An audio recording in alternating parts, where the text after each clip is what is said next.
it's ready. We're good? We're good! Hey, guys! Just posted on Instagram, finally. Woo! Welcome to Gun Talk with Control Perry Munitions. I am your host, Jared, the owner of Control Perry Munitions. I don't know if you noticed this little thing. Am I pointing in the right direction? Yes! I did a thing! I was up till after 3 o'clock, and I did a little name tag thingy, so everybody's going to get this little name tag thingy. And you don't really see it, but it's there. So, right? So I might not be pointing at anything if it disappears. It already disappeared. So it's gone now. All right. So I did a thing, and it's awesome.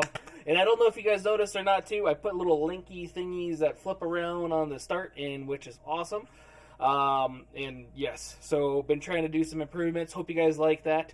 And then trying to make this show a lot better and more professional, I guess you could say. So tonight we have a special guest. Her name is Josi. She is a family friend. And she's a licensed therapist. She's going to tell you all about her and what she specializes in. And we're going to get to that in a moment. So did you switch to her? No. So let's go ahead. That's Josi. So she also gets a little name tag thingy, and it's on the right. Right? That's it. Right. If it was Kaylin, it'd probably be on the left. So we never know. It's on the left. Yeah. It's imaginary. Yes, the little fan of white, I like it. I am holding my name tag. And as always, we have Raul. So I left it as Raul as South Central was too long to put on the name tag. Wow. I was going to put resident Mexican, and then I decided we would just get hit for being racist. And, right. Nobody gets the joke. We have way too many sensitive people, so, you know. So Raul, as usual, is running the cameras, so if there's something he can improve in, let us know, because everybody can improve. Huh? Not equi. It's not equi? Awesome. I've been trying to listen here too, so I don't know if it's coming through or not. There, I have to turn off my headphones if it is. So Josi, you're a licensed therapist. Tell us about you. How long have you been doing it? What is your actual title? All that other fun stuff. Nice. Thanks for having me. My name is Josi Richards. I am a licensed marriage and family therapist here in the state of Nevada. Have been doing this for over 7 years, and I love it. Some of my specialties, we as marriage and family therapists, we are also called systemic therapists, right? So the difference between what we do and why look at yours, look at the camera. You can look at the camera or me, however you want to do it. So this is the thing. We're live on YouTube, right? And there's people that are like, we can see you. But we also get right. Well, fair enough. Well, and that's the thing. We're also audio. So after this, we cut the audio off and I put it on all the podcasts. So Spotify, wherever you listen to podcasts. All right. As a systemic therapist, we work with several systems. So we can definitely see one person. Some people think that marriage and family therapists only see a couple or a family. We can see one person because everybody comes from a system. We can see the couple, the family, sometimes the whole corporation. Sometimes businesses call us for, we're fighting, we're not communicating. So the way we see is all through a systemic lens. And did I forget to answer? No. So you've been doing it 7 years. That's what your title is. And then you talked about the marriage part. But what about the trauma specialist stuff? Yes. What I have specialized in just on my own, because holding this license, you can kind of guide your specialty. So I specialize in trauma. I am EMDR certified, which stands for eye movement desensitization reprocessing, which is super effective trauma. And I also specialize in difficult cases. So usually the cases that I get is like, I have seen tons of therapists. This is my last try. Or very complex cases. So I like the difficult stuff, basically. Work with the narcissism, people that are divorcing from narcissism or from a narcissistic partner, transitions in life, like either basically like everything that has to do with chaos and crisis and trauma. Those big topics are usually what I see. That doesn't mean I don't see the other stuff too, but these are usually the clientele that comes to see Josie. Nice. I like that. So you do specialize in that, and I remember you telling me a story too. How you kind of got introduced into the trauma stuff too. That was a few years ago, and an unfortunate event, right? So you fortunately don't watch like me, like other people. We were talking about that too, and it's good for the soul or the brain. You said right, not watching the news, because we can all get lost in the sauce. I guess you could say. How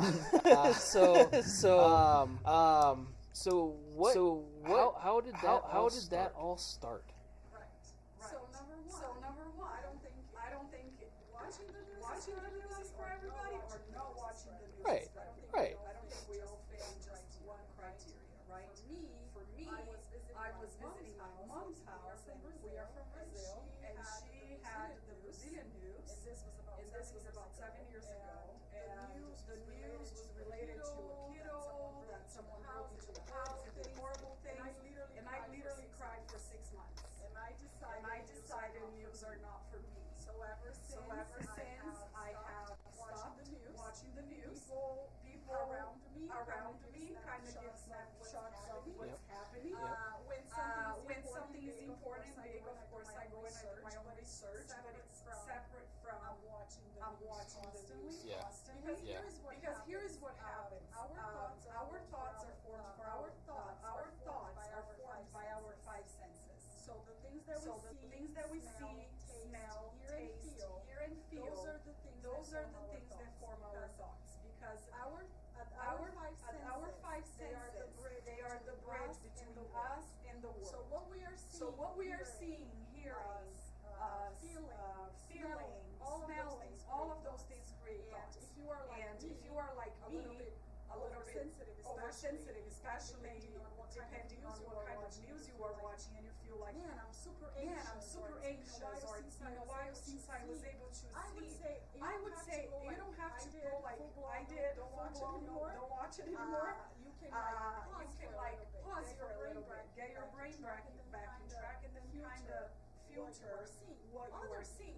Other people, it doesn't affect them as much. So I think you need to know yourself, and you need to know what works for you, what doesn't work, and maybe do a little fasting from it if you need to. Especially with so many problems with all kinds of thought towards, right? Towards politics, the pandemic, all kinds of things. Sometimes what we do is we constantly pollute our minds and ourselves. So it's not for everybody to do what I'm doing, but it definitely works if you are sensitive, having a hard time sleeping, having a hard time with your thoughts. So that's the justice of it. No, I like that, and we talked about how I do that too. It's like sometimes, you know what, I can't watch whatever it is. I'm not going to pay attention to my phone, the news apps that I have going off all day long, and because there's so much stuff that happens every day, and you just can't focus your entire life around that, and it does mess with your mind. It really can, because of all the negativity. And there's good too on the news, but I think they feel like they need to emphasize on the negativity. You know, like, we're just going to grab this and we're going to make everybody scared, because that's what we do. And that's what they need me for. I don't know. Maybe I'm going to get fact checked for that one. So, if we get kicked off YouTube, it is recorded. It's also social media. Oh, it's echoing a lot, she said. So it's social media, and there are other things too, right, that can cause that pollution. Yes. Also, the amount of information we receive.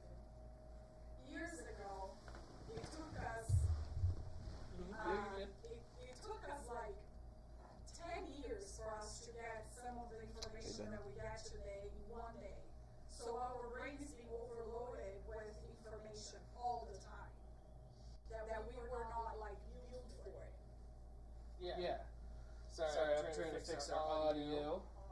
Is it getting better? It went was it echoing earlier? I think it would. I think it got better. Did it get better? It sounds like it. Sound good now? I like how I try to switch all this stuff around, and it doesn't really work out too well. Is it picking up? A little bit. Yeah? Yeah? Is it good? I'm gonna lower the mic a little bit. I don't know why. It's picking up audio from something else. So, sorry about this, everybody. It isn't.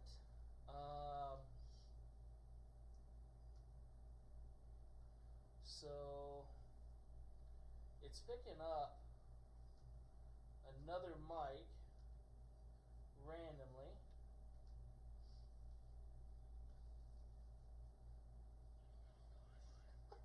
It's like every other week it does this. So that also is really low, and I don't know why. So, how's that sound? That sound good? Is that echoing anymore? Alright, I don't know what I did, but it worked. I'll take it. Alright. Take 2.5.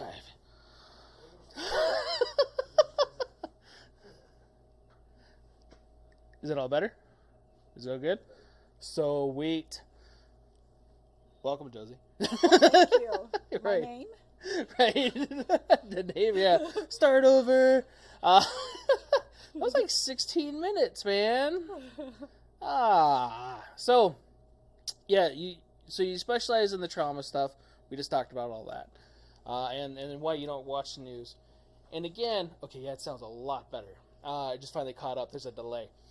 So, there's a lot of stuff on the news that, again, may or may not trigger certain people and different stuff. So that's one of the things we're going to talk about tonight is triggers.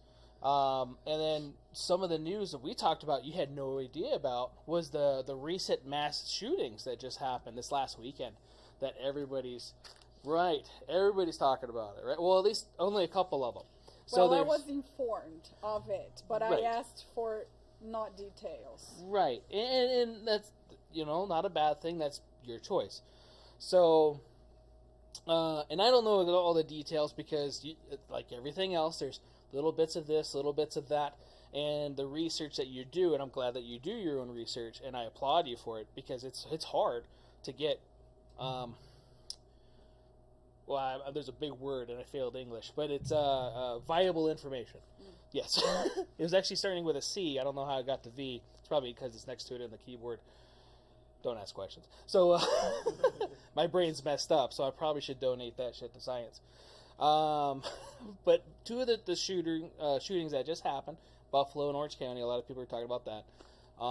We were talking about the effects of trauma to the brain.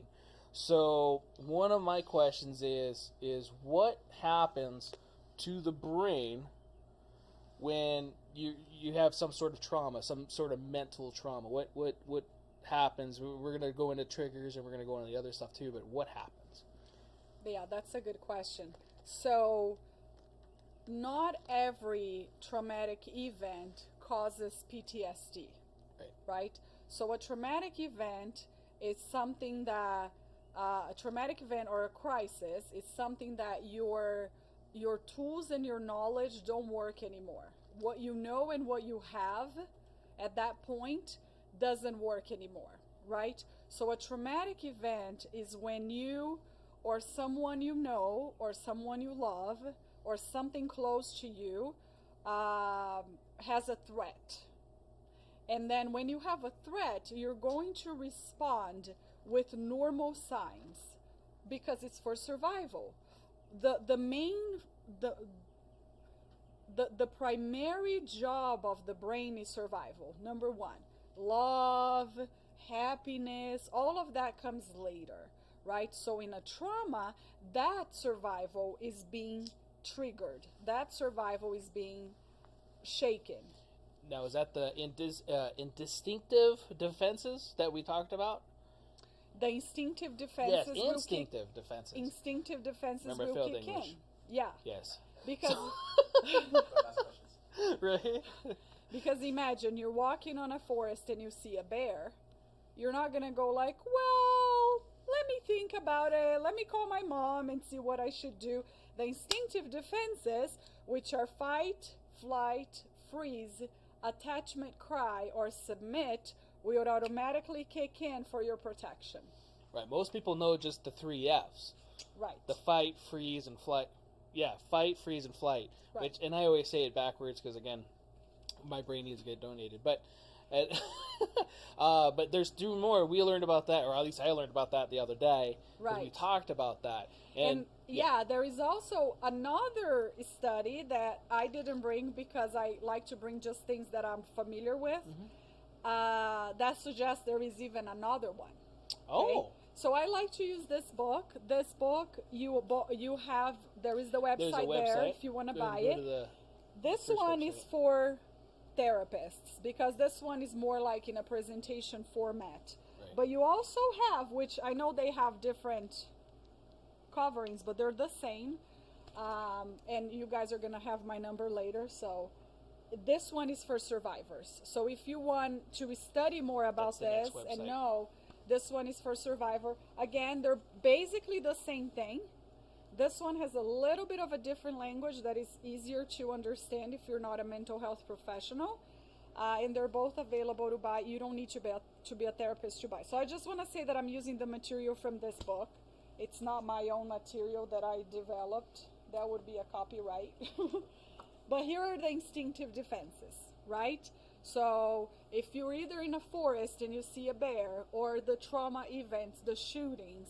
I worked a lot with the October 1st shooting and the victims. You see this happening, right? So if I can use the October shooting as an example, some of my clients, they were like, I froze.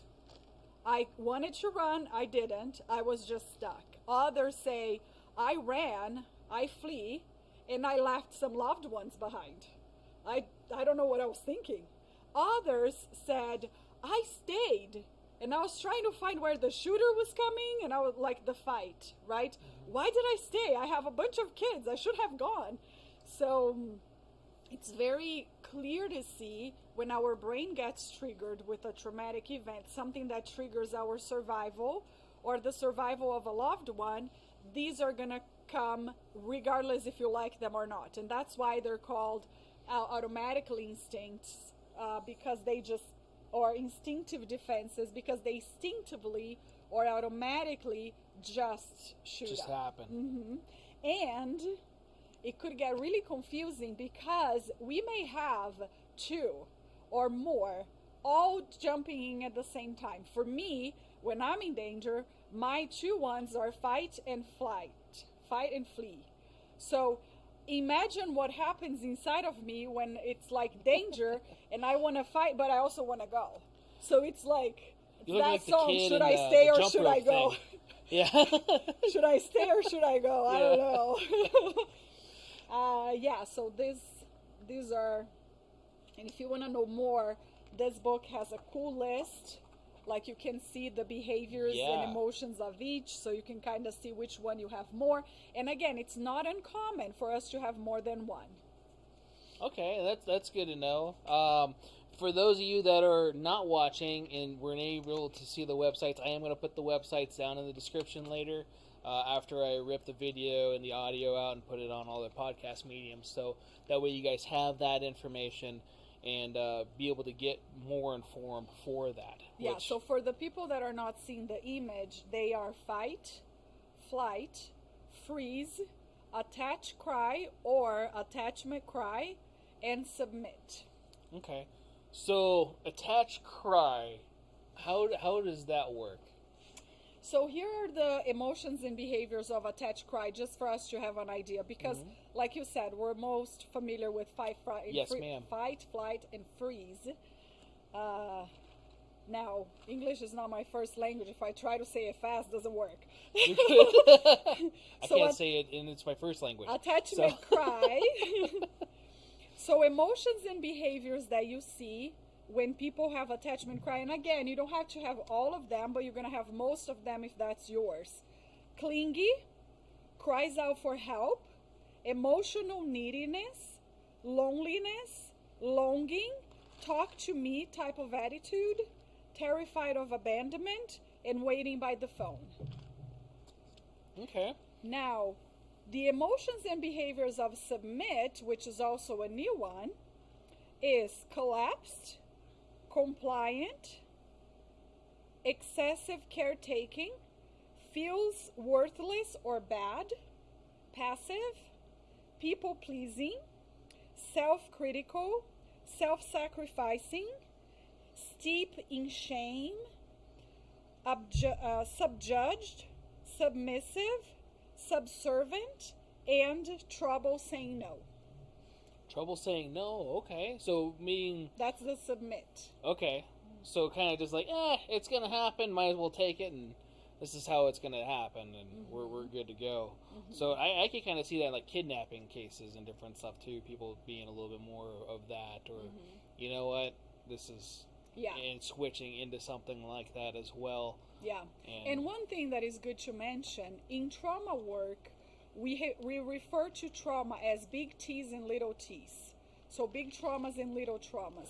Not every trauma necessarily is like a rape or a kidnap or the shooting that has happened. Right. We also have little t's that fills up our bag. The way that I like to explain trauma to my clients, because they're like, I came, but people say I have trauma, but I don't, or kind of like it's foggy. I like to imagine that life is a hiking and you are carrying a backpack. And when you start life, you start with your backpack empty. And then you go to school and someone calls you names. You throw a little T there, a little rock. And then you get home and you see your dad beating your mom. That's a big T. You throw a big rock there. And as you continue the hiking of life, your backpack gets full and full and full. So trauma doesn't have to be a one thing. You know, I experienced shooting. That's definitely something. But trauma could be like, I have several little T's that if you put all in the backpack, life gets heavy. And I have some, bigger T's there that makes it even harder. So the work that I do in therapy is kind of like helping my clients empty up the backpack, the little T's and the big T's. So submit, for example, trouble saying no, you may not see that. Like one example that you gave was like a kidnap. That's a big T. But it could be little T's. You are married in an abusive relationship. Yeah. And submission. And the person is like, you have a hard time saying no. You have a hard time saying no, and it's really hurtful. But it's not a big T. It's a little T. 10 years of marriage, 10 years later, your backpack is like you can't carry anymore. Is unbearable, and because you're full of little T's. But I never had like a rape. Well, but your backpack is full of little T's, so it's really heavy. Okay. I like that, and we kind of talked about that too, how it progresses, and it can progress into a bigger thing, and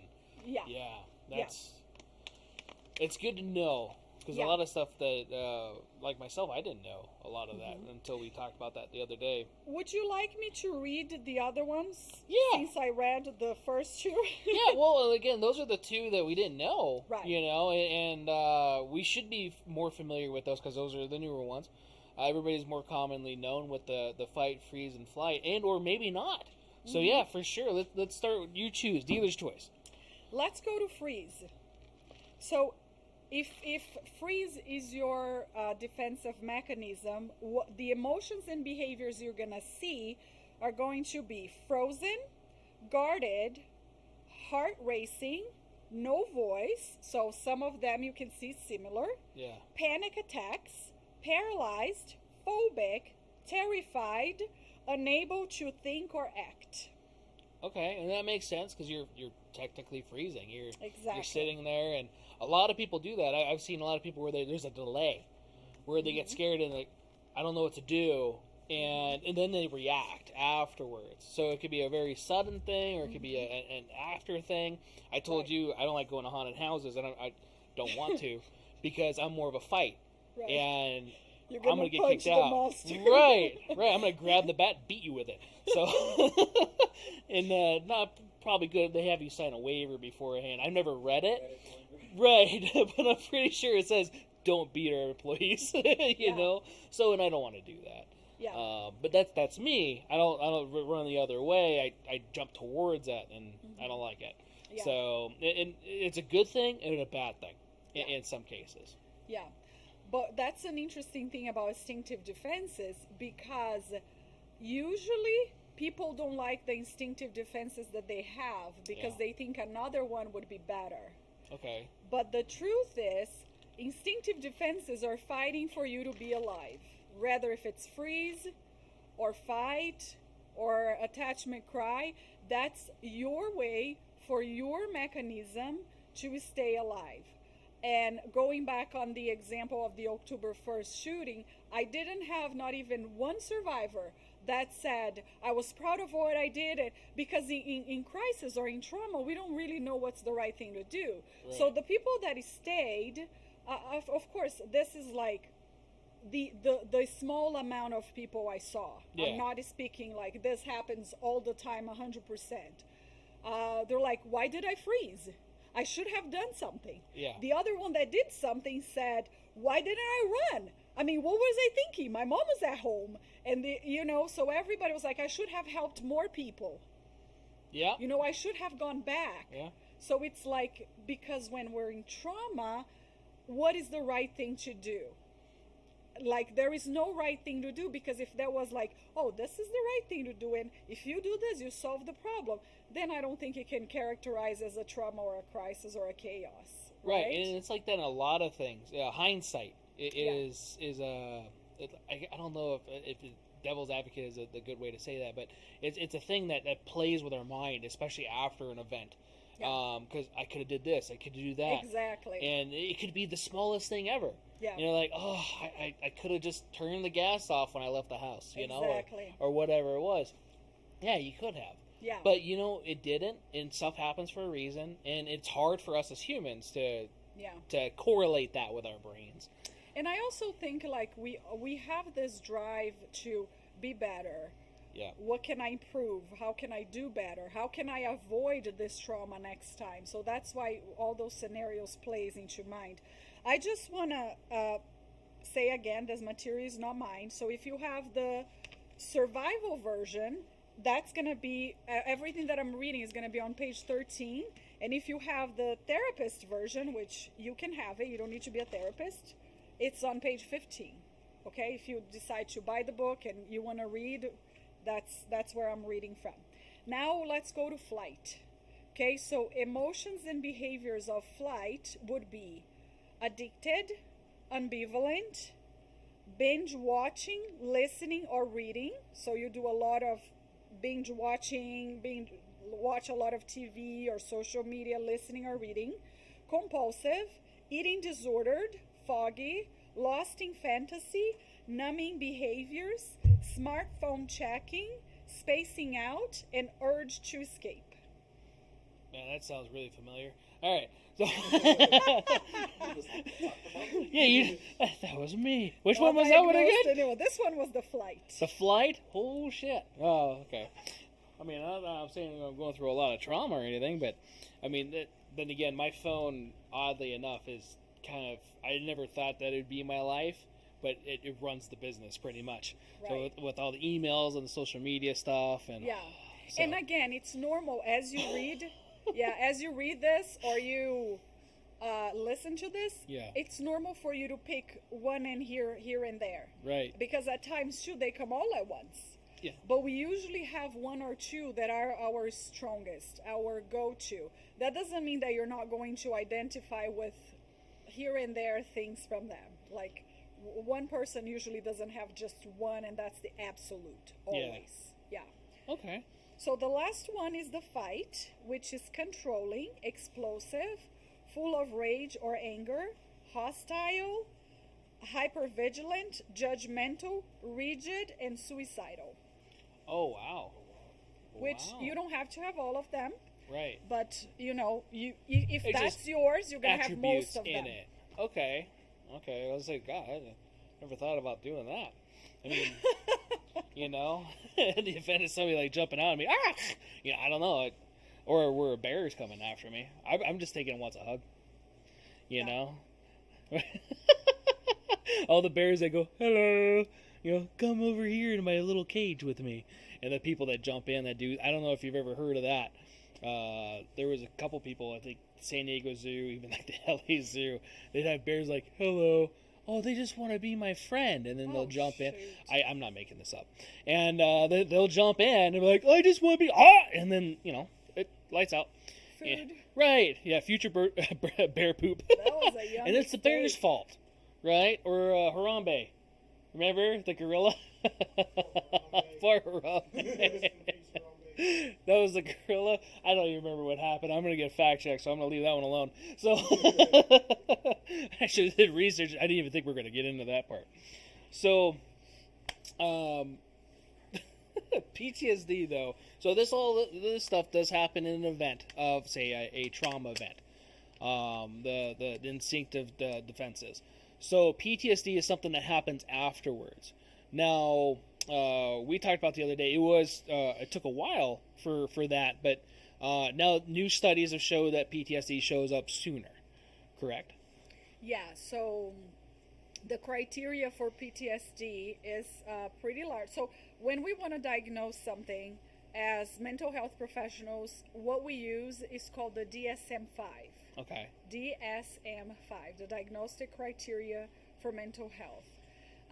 And it's 5 because it has been revised already 5 times.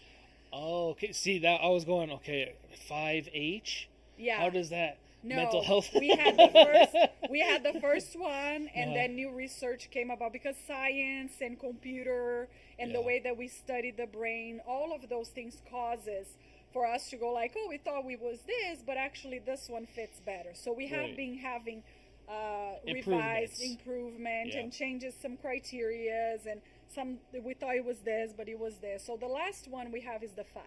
Okay.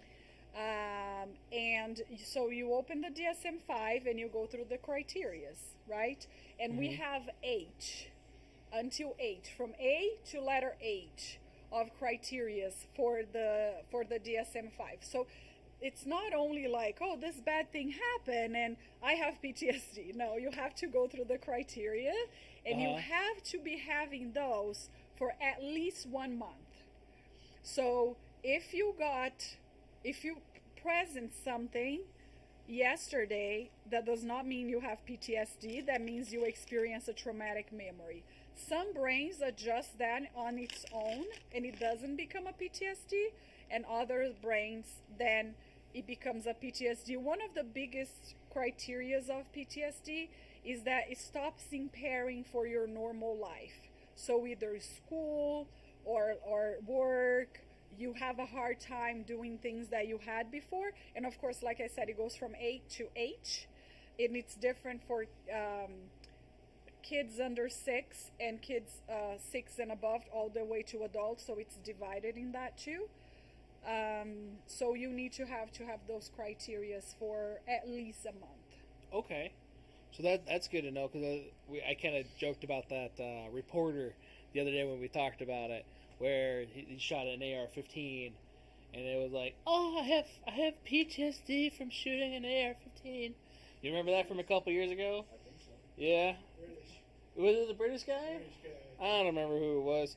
Yeah, if it just happened and you think you have PTSD, that's not, like, if you go to any serious mental health, you're not going to be diagnosed with that. Right. So I just want to make sure that we put that out there. If you shoot a firearm for your first time and you don't like it, it just says you don't like it. It's not for everybody. So, although it's really fun, but yeah, it's not for everybody. Right, it is really fun, and you've enjoyed it, and you've become an avid gun owner and shooter and different stuff, and which is awesome. You got to shoot your first 50 cal. That one time we went out and had desert days. I got a big purple bruise here that I was really proud of. Really proud of. You have the thing? Yeah, no. It was right there. For those of you listening to the podcast mediums. Yeah. What was that? Right. So it was a really big gun, and it was like, like one of the professional ones, because I don't know those names, right? Right. But I was like, it was fancy. I showed you the video. It was pretty awesome. So no, yeah, and again, it's not for everybody, but it was one of those things when we talked about that, like, that's awesome how it's a medically proven not thing. So I could probably talk about that because that's factual. Without getting kicked off. Right. Again, if we get kicked off YouTube, I'm recording this and putting it on Rumble and, and everything else. It doesn't matter. I will be shared. The First Amendment will not be infringed. Well, that's the Second Amendment too, but at the same time. So PTSD being after a traumatic event, and then that remembering of that, which is called triggers.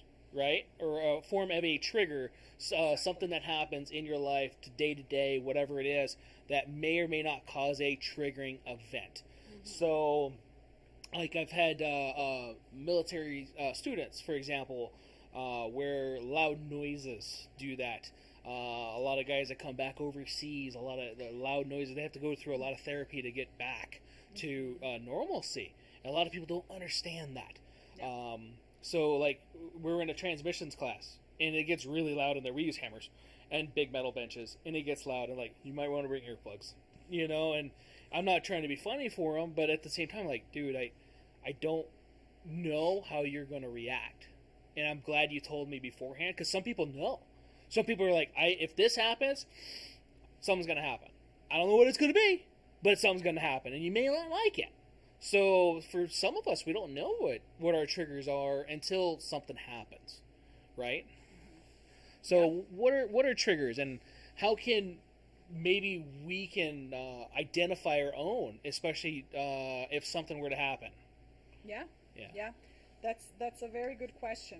So when something happens, when something bad or traumatic happens, the brain tries to forget. The brain tries to push it down. Yeah. But the brain is hardwired to remember. That's the job of the brain. So we're trying to push. The brain is like, nope, here it is. We have memory centers anywhere and everywhere in the brain. Memory centers where we can register, this is a trigger, this is a trigger. Let me show you a picture on the page 19. So here's a little picture of a brain. Can people see me? It's going to be delayed, but okay. Yes. Here's a picture of the brain, and as you can see, all those lights, we know that the brain is working when the brain lights up, right? So all the lights are triggers, which they can be anywhere and everywhere. We have triggers of movements, images, body sensations, thoughts, emotions, tastes, smells, and sounds.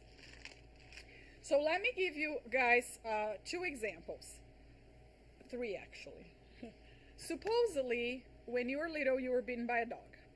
And now you're walking, there is a dog coming your way, and the dog is on a leash, and it's far from you, and you are freaking out. Now, out of a sudden, you remember visually, you have the image of you being bitten by a dog. That is a flashback. A memory from the past, right? Is a flash from the past, a flashback, that it's really easy for you to identify. Oh, kind of like deja vu a little bit. Yeah. Oh, I remember that. That's why I'm freaking out. But when it's a smell or a movement or, a sound, might be a little harder for you, because if it's visual, you go like, I'm being triggered. A dog bit me, I'm being triggered. It's easy for you to recognize. But let me give you a real story example. Years and years ago, I had a client that was recovering from cancer. And the client came and I explained all of this, and the client was like, oh, Josie, this makes so much sense. I was in the hospital recovering from cancer for 3 months. And in the hospital, I had this lovely smell. Everybody that came to my room said, wow, it smells amazing. Now, in my house, I have the same smell in my half bathroom downstairs. And you can pay me $1 million. Nothing makes me go inside of that bathroom. Sometimes I'm tired because I'm still recovering, but I have to go all the way upstairs and I need to use my bathroom upstairs. Every time that client was entering to the half bathroom, the brain was saying, you have cancer, you're going to die. Oh, wow. That was a smell flashback. Different from the visual flashback, different from the visual trigger. Oh, that dog was just similar to the dog that, beat me when I was little. This one is a little bit more it's way harder to identify. I'm being triggered because the smell was in the hospital and it's telling me I have cancer. Yeah. And then I have a second example about related to movement. Had another client came to the office and said, "Ugh, my brother-in-law is coming and I hate my brother-in-law." I was like, "What's going on?" So talking a little bit about the brother-in-law, we came into the conclusion that this person had a very, very difficult relationship with the mother-in-law. The mother-in-law and the brother-in-law moved the same way, and this client was able to see the way that he opens the doorknob. It's the same way as my mother-in-law opens the doorknob. So the moment he walks in, my brain is already triggered telling me that's your mother-in-law when they're not. Oh. So this is an example of movement trigger. Okay. So I'm going to read the list again. Our triggers could be sights, sounds, smells, tastes, sensations, movement, emotions, and thoughts. Okay. All of those things could be triggering you without you having the knowledge that you're being triggered, because Right. they're not visual. They're Mm-hmm. not necessarily a flashback that is visual. Okay. So, and that, again, good to know. A lot of people don't know that stuff. Even in some movies, you'll witness it. And again, it's fictional and because it's movies. But you'll see like somebody that's been through a traumatic thing, right, or event, and they won't be able to identify whatever happened because they were blindfolded or whatever it was. Mm-hmm. And then all of a sudden they'll notice because of the sound of their voice, Mm-hmm. or the smell of their cologne or their perfume, or different Exactly. things that they do, and it brings back that's them. And it's really cool when you see that, but knowing that also, it helps kind of understand what's going on. Yeah. Because a lot of people just watch movies and have no idea what's going on. They're like, yep, just enjoying this for entertainment purposes, but don't actually realize that a lot of the stuff that they put in there is realistic to a point, because we can relate to it. At least some people can. So that's really good to know. We do have a question by your sister-in-law. Hi. So if I know I have one of the instincts, defensive instincts, you wouldn't recommend having a gun for self-defense or anything? So the Because it says, I think she meant the submission instincts, but she says submission instincts, but I don't know if she meant the defensive submit. instincts. So if I have the submit, should I have a gun? Yes, there you go. I don't think having a gun is related to just one factor, right? There are a lot of factors that would put in place in order for you to own a gun or not. Right. When an instinctive defenses kick in, whether if it's fight, flight, freeze, submit, or attachment cry,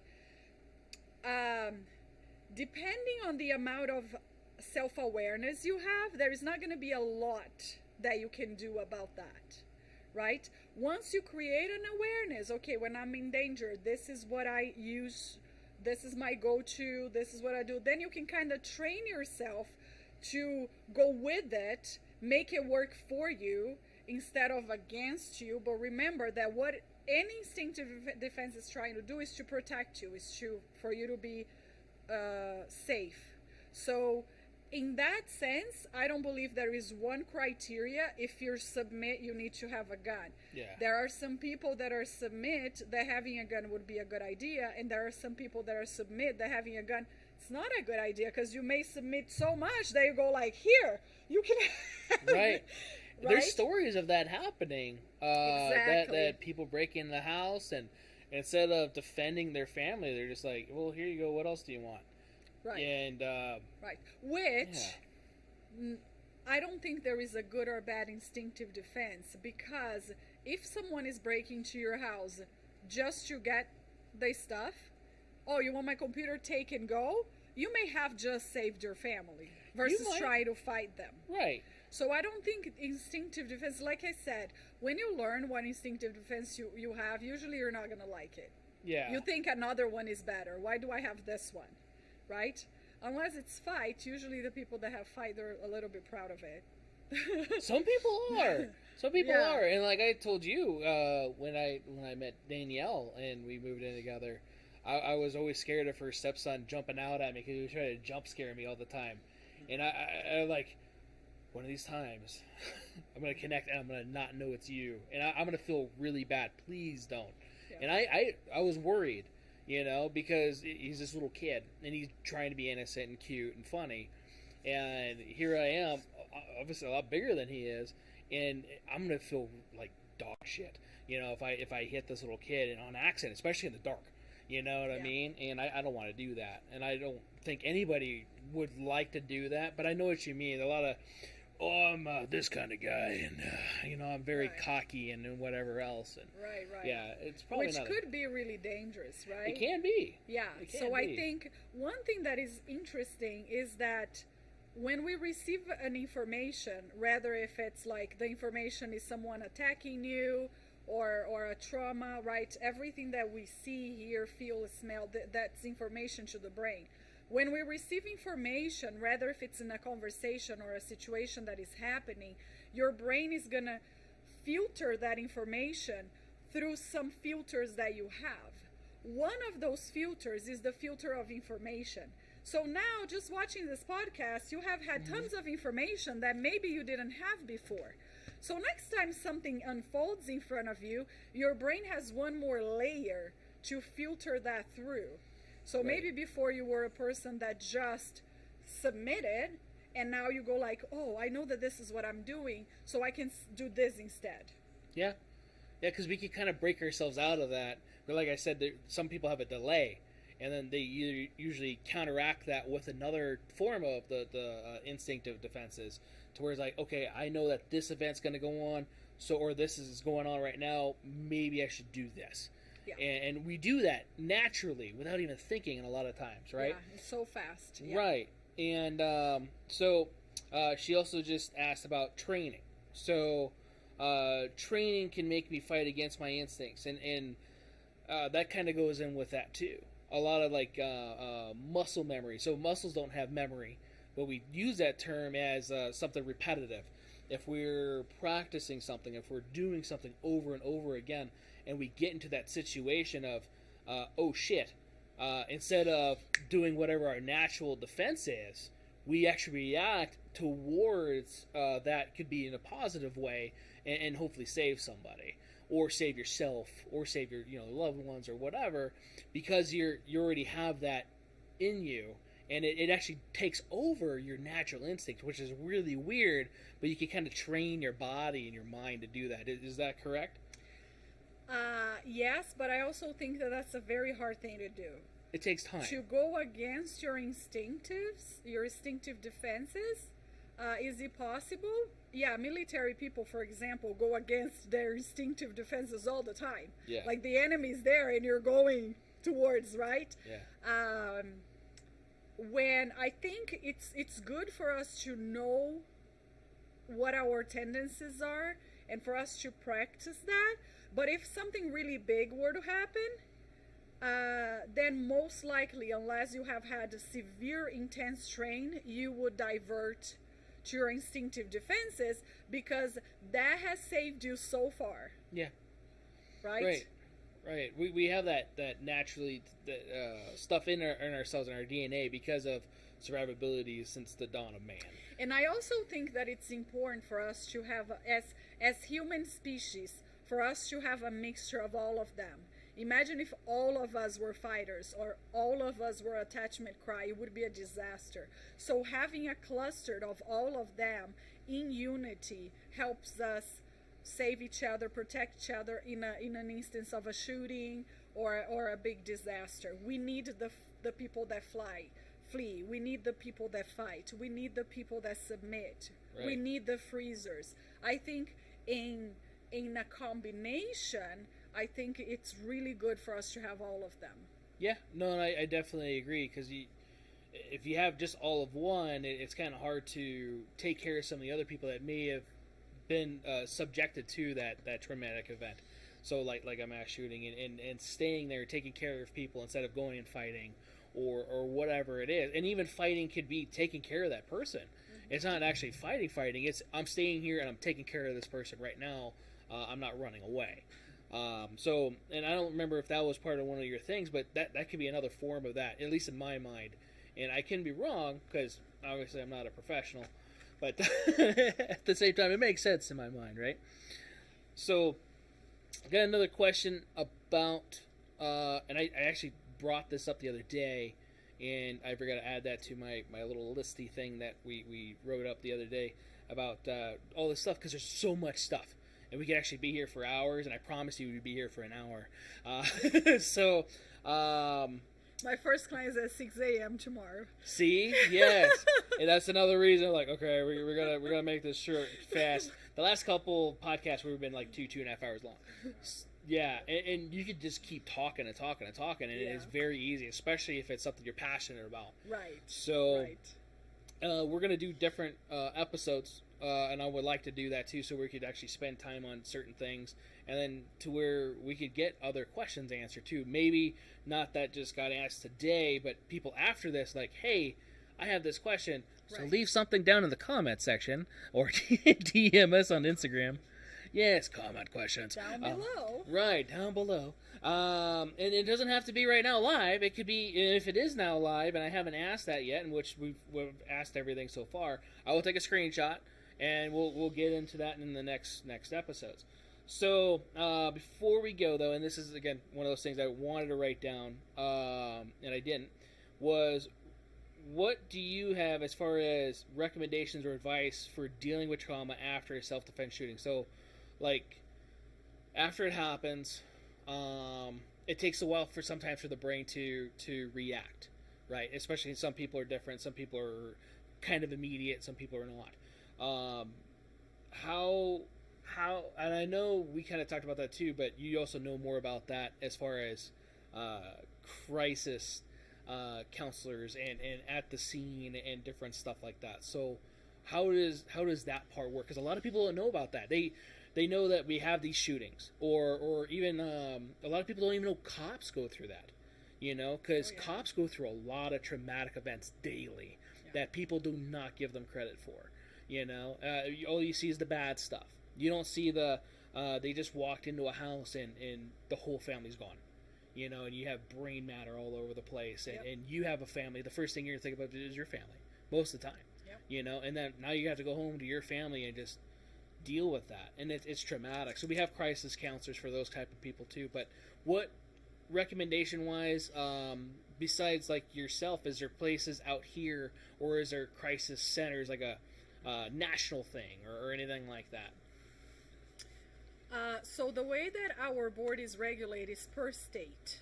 Okay, each state kind of do their own thing as far as the regulations of what we have, what we don't have, what does our state offers or what not offers. So it's important for you to look at your state. And so the state regulates, and then each city has kind of their own thing regulated by the state. So I think it's important to understand that we really don't know what trauma causes problems later on, whether for talking about PTSD or not. Because historically, when we study trauma, there are certain horrendous things that the person was able to regulate alone and with his or her own support system. And there are other things that we may look at and you go like, that was kind of minor. That wasn't like a rape, right? That was just like, you went through a breakup. But for that person, with the regulation internal system that person has, that became a big T. That became a big rock. So we don't know, does everybody that goes through a shooting are going to have a problem later on? Not always. Everybody that had a heart broken will have problems before. Not always. Anyone that comes from a narcissistic relationship or an abusive relationship will have traumas. Not always. So it's really hard. We don't know exactly what causes a trauma to be a problem later on or not. What we know is that is related to resilience, the resilience that the person carries, and usually resilience is related to the support system. I don't know if I answer your question. No. So how can we? You're talking about how our brains are, but what kind of crisis places or let me read the question again. Recommendations or advice on how to deal with it. So right. More likely we're going to need some sort of therapeutic help, right? Because sometimes we can't really take care of it ourselves. Right. So let's just start from the minor to the most severe case, right? In a minor case, a lot of self-care, and self-care in this case is what do I need and what do I want right now. So I have just experienced something horrific, tremendous. Give yourself a break, maybe take some time out of school or some time off work. Do the self-care that you need, because we don't know at that point if your system is going to regulate itself or not. So self-care and support system. Support system could be family, friends, a mentor, spiritual, if you have a church or if you have a spirituality for you. Now, some people do not have any. If I look around right now, I do not have a support system, or the support system that I have is unhealthy. Then I would suggest you go to a counselor, because it's a professional that is not emotionally involved and will be able to give you that neutral view. The way that I like to see a therapist is kind of like the mirrors when you're driving on the car, or that little head check that we see for the blind spots, right? So the therapist is from the outside and the therapist is like, oh, did you notice that truck almost hitting you? Oh no, I haven't seen that because it's my blind spot, right? Right. Of course, we have therapy with trauma. Research shows that the ones that are right now the oldest in the market and most effective are EMDR, eye movement desensitization reprocessing, neurofeedback. We have several modalities of the neurofeedback. One that we do have here in Las Vegas is LENS, which is a reduced in time neurofeedback. Neurofeedback, they put wires in specific points of your brain, and you receive that stimulation. And EMDR, some people have seen the follow my fingers or bilateral stimulation. Those are the things that we know if we are going more like, okay, what specifically can we do? That, depending on the level of the trauma, we have the hotline. Maybe we can put the hotline for suicide prevention. There's that too, yes. Right, so so now we're going up to the more like severe case, right? Yes. This is so big, I'm having suicidal thoughts.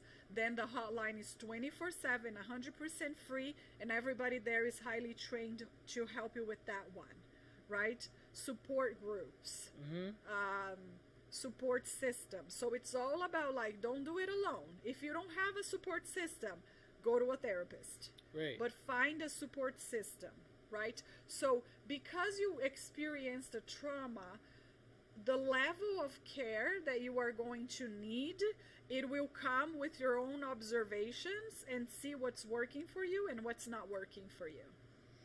So, yeah, support systems like you're saying, like for example, my church has that.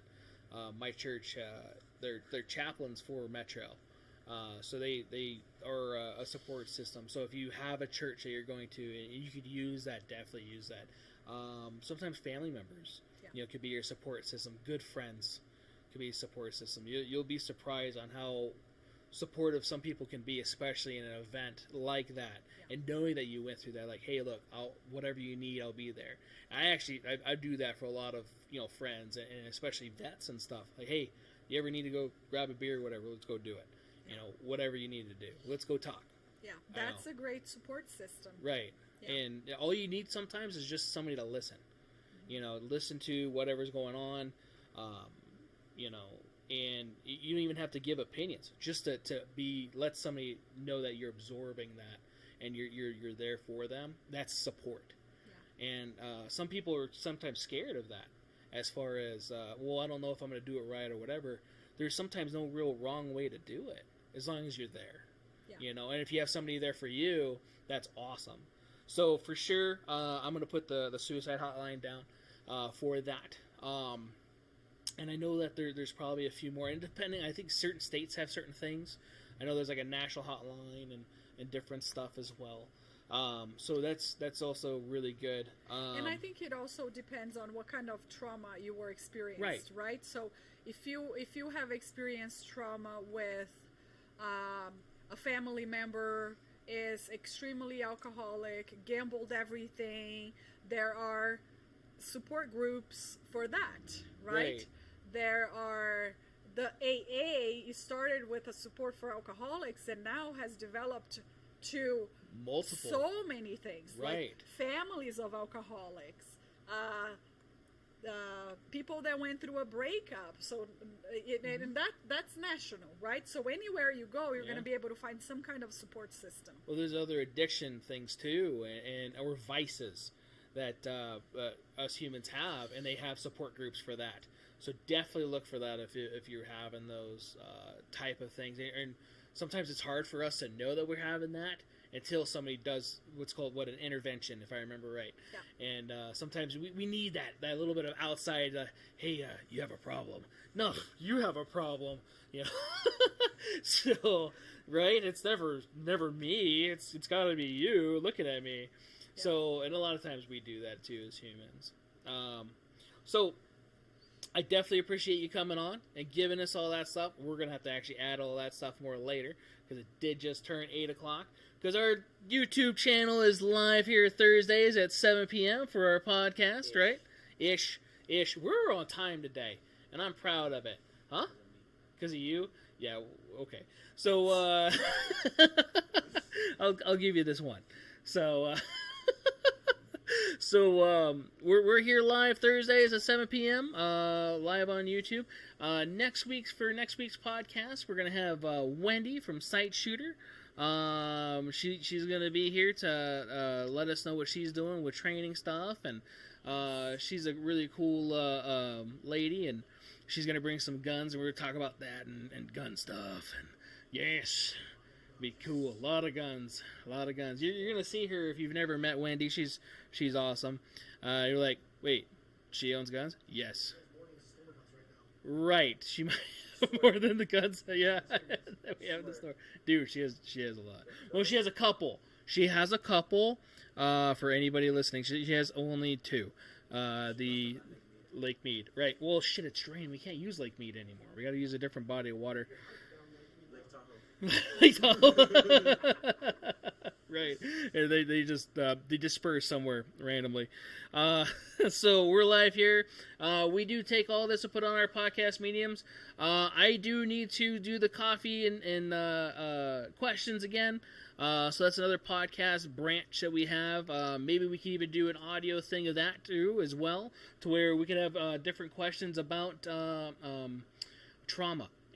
or trigger type things and different stuff that we talked about today, or maybe something that branches into that or outside of that a little bit, to where we have just a specialized coffee and guns thing, to where we could just do that, and that'd be kind of cool to do that with you. We're also on, so after this, the audio, let's go to our links thing. So these are all our links. I don't know if I have the Twitter thing on the links thing, but we're on the Twits. So I don't know how that shit works, but I know that it notified people that we were going live tonight on YouTube. I'm still trying to figure that out because I don't know. I'm just supposed to tell people what I'm thinking. That's helpful. Right, I guess. Well, yeah, but sometimes it's just like Mind reading doesn't work. Mind reading doesn't work. I'm glad you said that because some people think that we're supposed to read. Anyway, so yeah, another subject, another time. Yeah, that was the other counseling section, not the trauma part. So, right, dude, just think if you're a mind reader, you could have still been going out with what's her nuts. Man, So that's trauma I have. See? I had it 2 weeks ago. 2 weeks ago. Now we're going to marriage and family therapy, relational stuff. Dude, I love you, man. I'm bringing it up, so look, she's going to have her number out. You can see Josie and get your shit worked out. So, you'll be all right. I told you'll be all right, buddy. So, also our gaming channel, which has a lot more subscribers than this one. So, if you're liking this stuff and you're seeing it and you're like, hey, this is pretty cool, hit the subscribe button. I just noticed today, or heard today, that we are getting shadow banned, like other gun channels. Which people were like, hey, did you do another Battle Box video? Like, yeah, I did a couple weeks ago before the other Battle Box video came out. I haven't seen it. Yeah, I submitted it a long time ago. Well, a lot of our videos are doing that, and a lot of gun channels are like that too. So definitely, if you guys could like, comment, hit the subscribe button, hit the bell notification. It helps all us gun 2A people because unfortunately, there's not a lot of stuff for us to do, man, to get our stuff out of there. Our screen turned white, and I don't know what that is. The gaming channel? Oh, there it is. Okay. It just turned white. That was awesome. So, other than that, I appreciate you coming on. Again, this is going to be on all the podcast mediums and stuff after this. And yeah, Josie, you're awesome. Thanks again for coming in. Thanks for the drink. So if you guys saw the drink, this is called the pink drink, and she thought I was making this shit up. Because I was making fun of some of her pink tools the other day. And you were going to go to Starbucks the other day, right? And it wasn't because they were pink. It's just because they were from China. And so... What? China. China. So I was doing some work at our house, and some of the tools were failing me, and maybe I was failing the tools. But they were pink. They were pink, and there's nothing wrong with pink. We're all pink on the inside. So here we are. You didn't think about that till now, did you? You're welcome. He's making fun of my pink tools, right? And I'm going to get some other stuff that we needed with his wife, and I was like, hey, let's stop at Starbucks. What kind of drink would he like? And he was like, the pink drink. I was like, yeah, right, whatever. What drink do you want? And it was like, and his wife was like, no, it's serious. He wants the pink drink. I was like, really? Right? See? Now you heard of it. Get the one with the coconut milk. It's really good too. So anyway, thanks again for the drink. This is awesome. Now I gotta have a whole bunch of these strawberries in a minute. Appreciate you. Thank you guys for tuning in. Don't forget to like, subscribe, hit that bell button, and take her easy, guys. Thank you.